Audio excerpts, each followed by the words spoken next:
नमस्कार सभी को। मेरा नाम नीतीश है। मुद्दों की हकीकत चैनल में आज आपका सभी का स्वागत है। अभिनंदन है, वंदन है। आज हम चर्चा करते हैं हमारे इसी चैनल में कि आज हमारे बीच हैं श्री भारत भूषण त्यागी जी।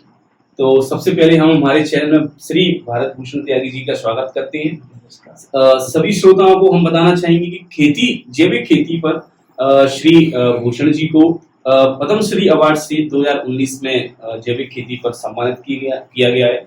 इससे पहले अभी तक कभी भी किसी को इस अवार्ड से सम्मानित नहीं किया गया है, विशेषकर जैविक खेती पर। तो हम पद्मश्री का स्वागत करते हैं हमारे चैनल में। इसी में आज हम इस जैविक खेती से संबंध में हमारे जो साथी हैं यहाँ पर जैविक भूषण जी, उनसे हम जैविक खेती के कुछ तथ्यों पर उनसे चर्चा करेंगे और सभी लोग जानेंगे कि किस तरीके से हम लोग जैविक खेती को बढ़ावा दे सकते हैं। तो स्वागत है श्री भूषण जी का। इसी क्रम में हम सबसे पहले आपका पहला सवाल है मेरा कि जैविक खेती कार्यक्रम को अपनाए जाने में देश में क्या-क्या बाधाएं हैं? विलंब क्यों? जी, बहुत अच्छा, ये सवाल बहुत अच्छा है। मेरा इस चैनल के माध्यम से सभी को हृदय से प्रणाम। और आज जो मुद्दों पर चर्चा करने के लिए हम लोग उपस्थित हुए, हमको एक एक मुद्दे पर बारीकी से बातचीत करनी है और किसान भाइयों और समाज के सभी वर्गों के जो भी श्रोता या दर्शक जो हैं इन चीज़ों को देखते हैं, जो इन पर विचार करते हैं, उनको सभी को इस पर विचार और मंथन करने की जरूरत है। ये मुद्दा थोड़ा गंभीर भी है कि जैसे हम देखते हैं कि खेती में रसायनों का बहुत ज़्यादा प्रयोग हुआ, उससे उत्पादन जरूर बढ़ा, लेकिन मिट्टी भी कमजोर हुई, पानी भी खराब हुआ, हमारे स्वास्थ्य को, पर्यावरण को, प्राकृतिक असंतुलन को, और उन्नत खेती आज निकृष्ट कार्य में बदल गया। कोई भी किसान, कोई भी रोजगार जो युवक है, खेती की तरफ जाना नहीं चाहता। तो इसमें खेती को जब तक हम एक ऐसे दिशा में नहीं ले जाएंगे ताकि लोगों को लगे कि ये बहुत सरल और उपयोगी कार्य है और मेरे जीने के लिए आवश्यक है, तो अभी क्या है कि हम सारी चीज़ों को व्यापार की नज़र से देखते हैं। लाभ कहाँ मिलेगा इस नज़र से देखते हैं। तो लाभ की दृष्टि से देखेंगे तो जो बाजार में व्यापार में लाभ है वो खेती में इतना लाभ नहीं दिखता। उसका कारण क्या है कि आधुनिक खेती के नाम पर हमने खेती का जो बाजारीकरण किया था, उसमें क्या घटना घटी कि खेती में जुताई, सिंचाई, खाद, बीज, दवाई, उनकी जो सारी जरूरतें थी, चाहे हमने मशीन खरीदी, चाहे हमने उसके लिए ईंधन खरीदा, चाहे पुर्जे खरीदे, चाहे हमने मरम्मत कराई, हमने कुछ भी खरीदा वो बाजार से खरीदा। दूसरी बात, हम जब उत्पादन को बेचने गए तो कहाँ गए? बाजार में गए और बाजार ने उसको अपनी तरीके से खरीदा। तो कीमत तय करने का अधिकार भी बाजार के पास, उत्पादन को खरीदने का अधिकार भी बाजार के पास, और हमारी लागत बेचने का अधिकार भी बाजार के पास। तो इस प्रकार से खेती में जो खेती की अर्थव्यवस्था थी वो बाजार केंद्रित हो गई, जिससे किसानों को पूरा मुनाफा नहीं मिला। और यही कारण है कि हमारी खेती और हमारे गांव की जो स्थिति है वो कमजोर होती गई। तो आपका जो कहना है, हमको क्या करना है? हम तरीके बदल रहे हैं, हमें मानसिकता बदलने की जरूरत है। क्या उत्तर निकल गया है? जी, हम बदल रहे हैं तरीके और हमको बदलना है मानसिकता। अब खेती जो है वो व्यापार की मानसिकता से नहीं होगी, हमें प्रकृति की व्यवस्था को समझना है और किसानों को इस पर ज्यादा ध्यान देना है कि हम कैसे प्रकृति के सिद्धांतों को समझकर बाजार की जो लागत है उनसे बचें, उत्पादन कम ना होने दें, और क्वालिटी के प्रोडक्शन के लिए जो जैविक खेती के प्रमाणीकरण मानक हैं उनको अपनाते हुए हम ये घोषणा करें कि हमारे पास जो चीज़ है वो खाने में बहुत गुणवत्ता युक्त है, तो बाजार में उसकी मांग है। तो किसान भाइयों कहीं घबराने की जरूरत नहीं, और किसी देश के वैज्ञानिक को भी और समाज के आदमी को घबराने की जरूरत नहीं। उसको सोचने की जरूरत यह है कि रुकावट का काम कहीं ना कहीं हमारी मानसिकता है। हम करने पर ज्यादा जोर देते हैं, समझने पर कम। जी, बात स्पष्ट होगी? स्पष्ट।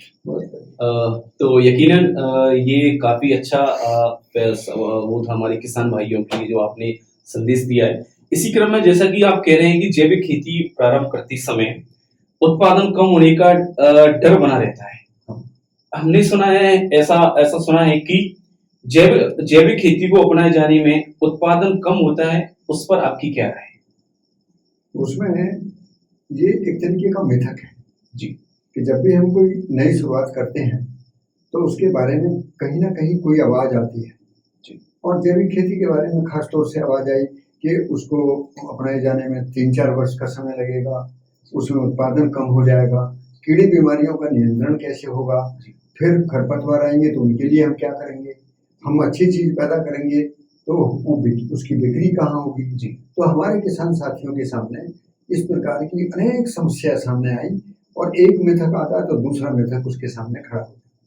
किसान भाइयों, बहाने भरने के लिए तो कुछ भी हो सकता है, लेकिन यदि मेरा इरादा है और मेरे इरादे में ये बात आ गई कि मुझे सम्मानजनक तरीके से पैसा कमाना है, तो हमको फिर यहाँ मानसिकता ही बदलनी है। अभी क्या कर रहे हैं, हम बाजार से लागत लाते हैं, खेत में खर्चा करते हैं और उत्पादन करते हैं। इस खेती को क्या बोलते हैं, लागत आधारित खेती। हमको ये बंद करनी होगी जी। हमें क्या करना है, उत्पादन के प्रबंधन को समझना है जी कि मेरे खेत में एक फसल पैदा हो सकती है या अनेक जी। तो जैविक खेती का सिद्धांत ये कहता है कि खेत एक फसल अनेक।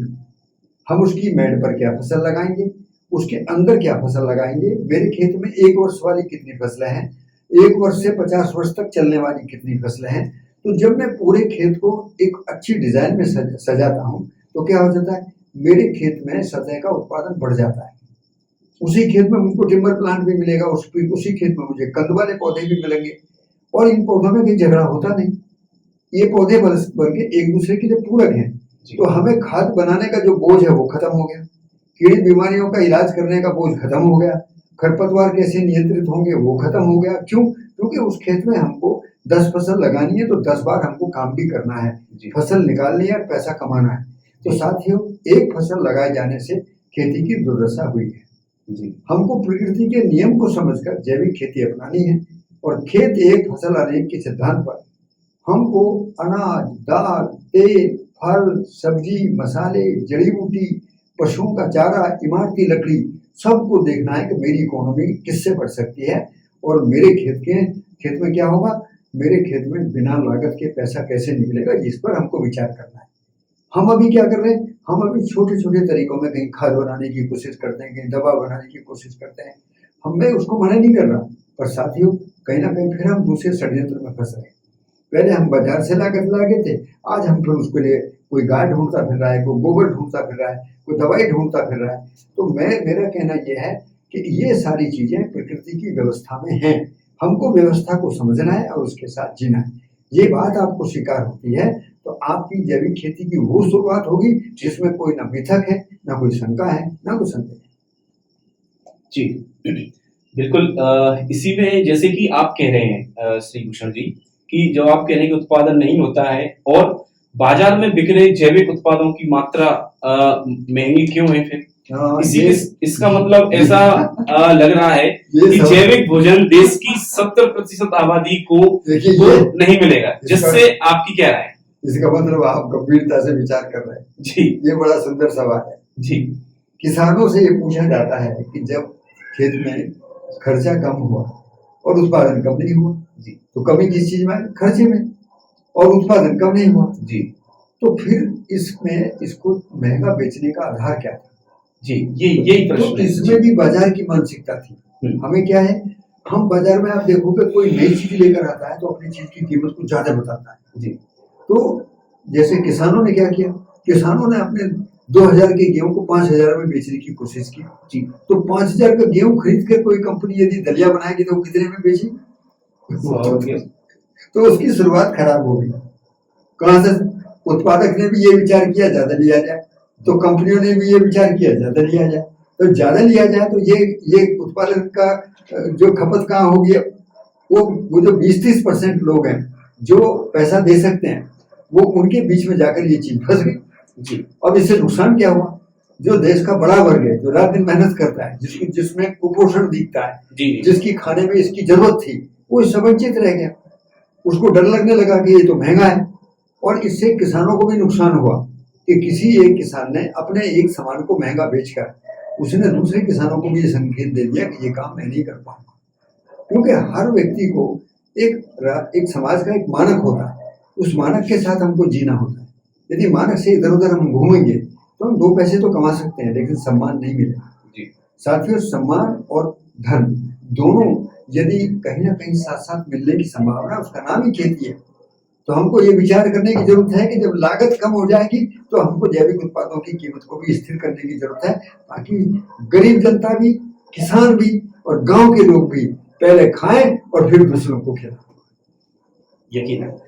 बिल्कुल। इसी क्रम में जैसे कि अभी आपने काफी महत्वपूर्ण जानकारी दी, इसी में जैसे कि बेरोजगारों के लिए जो हमारे युवा हैं क्षेत्र में, हाँ, वो काफी उनके लिए एग्रीकल्चर की अभी बात करते हैं हम, कृषि पर आप अध्ययन करिए, वो कर भी रहे हैं, तो क्षेत्र में उनके लिए कोई जगह है वहां पर, या वो फिर रोजगार जिससे वो अपना रोजगार चला सके? देखो, इसमें हमने एक बात बहुत सुंदर कही थी जी, कि जब हम कृषि को उत्पादक ना बनकर व्यवसाय बनकर उस पर विचार करेंगे तो क्या पता लगता है, उसके 4 घटक आ जाते हैं। पहला घटक है उत्पादन का प्रबंधन करना जी, दूसरा क्वालिटी के लिए सर्टिफिकेशन पर काम करना। हम स्कूल में पढ़ना चाहते हैं, हमको एक सर्टिफिकेट मिलता है जी, हमने 1 साल में जैविक खेती अपनाई, 2 साल में अपनाई, 3 साल में अपनाई, तो हमें एक सर्टिफिकेट मिलेगा, सामान तो हमारा पहली साल से बिकेगा। तीसरा काम है कि हम उसमें प्रसंस्करण और मूल्य संवर्धन करें, ये बड़ा महत्वपूर्ण काम है। वही गन्ना है हम मिल को 300 रुपए में बेचेंगे, वही गन्ना में जूस बनाकर बेचेंगे 3000 रुपए का, कितना हो गया, 10 टाइम। तो अब हमको काम करने का भी पैसा मिला और पैसा भी ज्यादा मिला। तो जो युवा भारत है, पूरी दुनिया में इस समय ये कहा जा रहा है कि सबसे ज्यादा शिक्षित युवा वर्ग और बेरोजगार वर्ग कहाँ पर है, भारत में है। इसको क्या क्या जगह, इसको कृषि उद्यमिता विकास का अलग से एक प्रशिक्षण देकर, और इसके लिए आप देशी संस्थाओं को, जो हमारा ये मंच है, इस मंच के जरिए हम देश को संदेश दें कि हम एग्रीकल्चर को भी उद्यमिता विकास के सेक्टर में जोड़ दें, बल्कि प्राथमिकता से जोड़ें।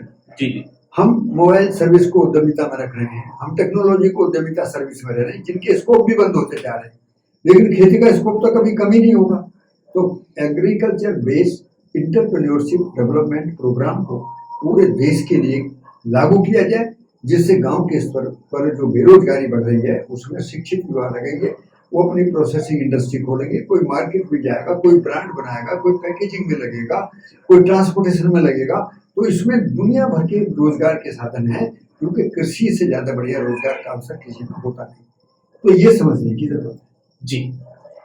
इसी क्रम में काफी प्रश्न हुए श्री भूषण जी। आखिरी मेरा एक प्रश्न है जो हम किसान भाइयों से की तरफ से है, जैसे कि देश में कृषि को आधार बनाकर उद्योग गांव में लाए जाने की बात, लेकिन अभी तक गांव में उनमें पहुंच क्यों नहीं है गांव तक अभी उनकी? ये बहुत बढ़िया बात है, ये गंभीर विषय भी है जी, कि हम ग्रामीण उद्योग की बात तो कर रहे हैं जी, लेकिन उद्यमिता विकसित होने की बात नहीं कर रहे हैं।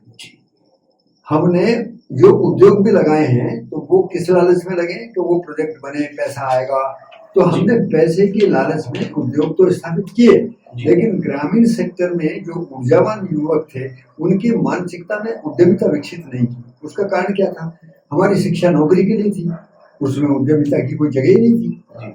तो आज देश में शिक्षा में भी परिवर्तन की जरूरत है, अनुसंधान में भी परिवर्तन की जरूरत है, और हमारी जो नीति बन रही है, जो कृषि नीति है, उनमें भी बदलाव की जरूरत है, ताकि हम बेरोजगार नौजवानों को कृषि आधारित उद्यमिता के साथ में, उद्यमिता की मानसिकता के साथ में, और ये मानसिकता किसानों की भी अपनाने की जरूरत है।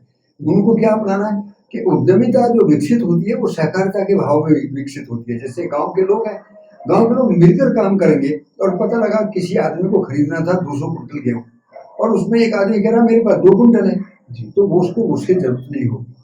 तो उद्यमिता का मतलब है कि हम बाजार की उस दिशा में जा रहे हैं जहां पर हम मिलकर ज्यादा उत्पादन कर सकते हैं, उसका वैल्यू एडिशन कर सकते हैं, उसका प्रोसेसिंग कर सकते हैं, उसको हम एक सुविधाजनक तरीके से भंडारण कर सकते हैं। तो इन सारी चीजों में हमारी उद्यमिता विकास की जरूरत है, और बड़ी जरूरत यह है कि राष्ट्रीय स्तर पर जैविक खेती के जो मानक बनाए गए, उन मानकों को भी हम अभी तक किसानों तक नहीं पहुंचा पाए, क्योंकि उन मानकों में उत्पादन के भी मानक हैं, प्रोसेसिंग के भी मानक हैं, बिक्री के भी मानक हैं। यदि वो किसानों तक जाते हैं तो किसानों को उसका एक बेहतर ट्रेनिंग हो, तो उस ट्रेनिंग के जरिए ये संस्था इसमें बहुत अच्छा काम कर रही है। जैसे मैं आज एक गांव में गया था, तो उस गांव में मैंने देखा था वो जो उन लोगों के सामने जो बात रखी जा रही, तो उनके मन में था कि हम तो ये कर सकते हैं, लेकिन इस तरह की पूरी प्रक्रिया को समझाना, समझना, उस पर काम नहीं हो रहा है। तो इसके लिए क्या करेंगे, उद्यमिता विकास के लिए मनुष्य के अंदर उसकी मानसिकता को जगाने की जरूरत है। और खेती के 3 स्तंभ हैं, समझना, सीखना, करना। तो केवल करना नहीं है, करने से पहले समझना है, समझकर सीखना है, और समझकर सीखकर फिर करना है। तो ये एक क्रम है इसका, जिससे ये समाधान निकलना है।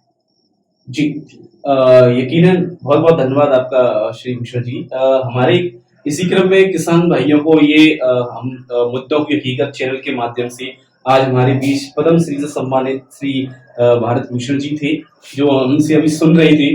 अब आने वाले दिनों में हम और जानेंगे उन्हीं से कि किस तरीके से हम अपनी जैविक खेती को बढ़ा सकते हैं, क्या उसके तरीके हैं और कैसे इसको बढ़ावा देकर हम गांव में उद्योग और कैसे बेरोजगार से रोजगार भी उससे प्राप्त कर सकते हैं। तो मुद्दों की हकीकत में इतना महत्वपूर्ण समय देने के लिए सभी किसान भाइयों की तरफ से मैं आपका बहुत बहुत धन्यवाद व्यक्त करता हूँ, आभार व्यक्त करता हूँ, जिसके लिए हम आगे भी चर्चाएं करती रहेंगे और आप मिलती रहेंगी। तब तक के लिए सभी श्रोताओं को इजाजत देते हैं। सभी श्रोताओं से फिर मुलाकात होगी नए एक एपिसोड में साथी के साथ। तब तक के लिए मुद्दों की हकीकत चैनल में सभी का धन्यवाद। नमस्कार।